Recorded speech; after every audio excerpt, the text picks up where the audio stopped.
আসসালামু আলাইকুম। মা ছেলেদের পাকের ঘর থেকে আপনাদের জন্য রইল দোয়া এবং শুভকামনা। পুঁই শাক আমার ছাদের গাছের পুঁই শাক। আমার শাশুড়ি পুঁইয়ের ডাঁটা লাগিয়েছিলেন বিভিন্ন টবে এবং সেখান থেকেই এই শাক তুলে নিয়ে আসছি এবং এই শাক কিন্তু আমি 3বার খাচ্ছি। তিনি কিন্তু পুঁই শাক খেয়ে ডাঁটা লাগিয়েছিলেন, বাজারের থেকে আনাই পুঁই শাক, তার ডাঁটা লাগিয়েছিলেন, সেই ডাঁটাই কিন্তু এই শাক হয়েছে। এবং মাছ এনেছি আমি 1 কেজিতে 4টি ইলিশ মাছ। কি অদ্ভুত না, খুব সুন্দর। এবং এই মাছে কিন্তু ডিমও আছে। এই মাছ কিন্তু খেতে কিন্তু খারাপ না, ভালোই, ইলিশ মাছের মতোই। অত স্বাদ না হলেও কিন্তু স্বাদ আছে, যে ডিম হয়েছে দেখুন। এবং আমি মাছগুলো কেটেছি একদম ইলিশ মাছ, বড় ইলিশ মাছের সাইজেই কেটেছি, যাতে বাচ্চারা বুঝতে না পারে। কারণ এর আগে একদিন আমি এই মাছ অর্ধেক করে ভেজে দিয়েছিলাম আমার ছেলেদের। তারা বলছে আমরা মাথাও খাই না, লেজও খাই না, এই মাছ খাবো না। এত বলেছি যে ইলিশ মাছ ছোট বলে আমি 2 টুকরো করেছি, কিন্তু ওরা কিছুতেই বিশ্বাস করেনি, ওরা খায়নি। তারপরে সেগুলো আমারই খেতে হয়েছে।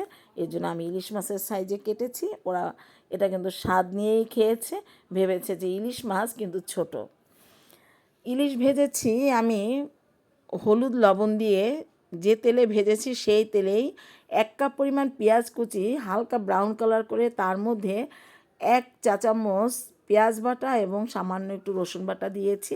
এবং রসুন বাটা দিয়েছি এই কারণে, শাকের জন্য।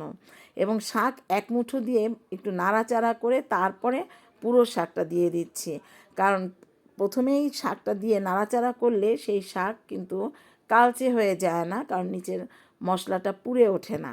লবণ আপনারা আপনাদের স্বাদ মতো দিয়ে দিবেন।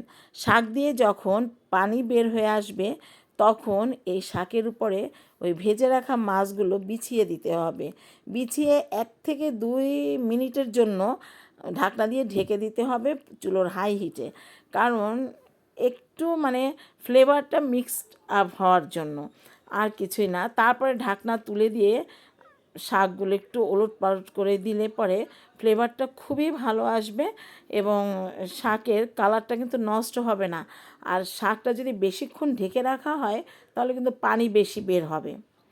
এর জন্য সেই পানিটা শুকোতে অনেক সময় লাগে, যার জন্য 1 থেকে 2 মিনিট ঢেকে রাখতে হবে। আমার রান্না শেষ হয়ে গিয়েছে, দেখুন কতটা লোভনীয় খাবার।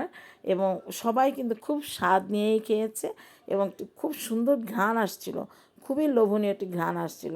আপনারা সবাই রান্না করে খেয়ে দেখবেন, ভালো লাগলে লাইক কমেন্ট করে আমাকে একটু জানাবেন, কারণ আমি খুব কষ্ট করে এই কন্টেন্ট তৈরি করি।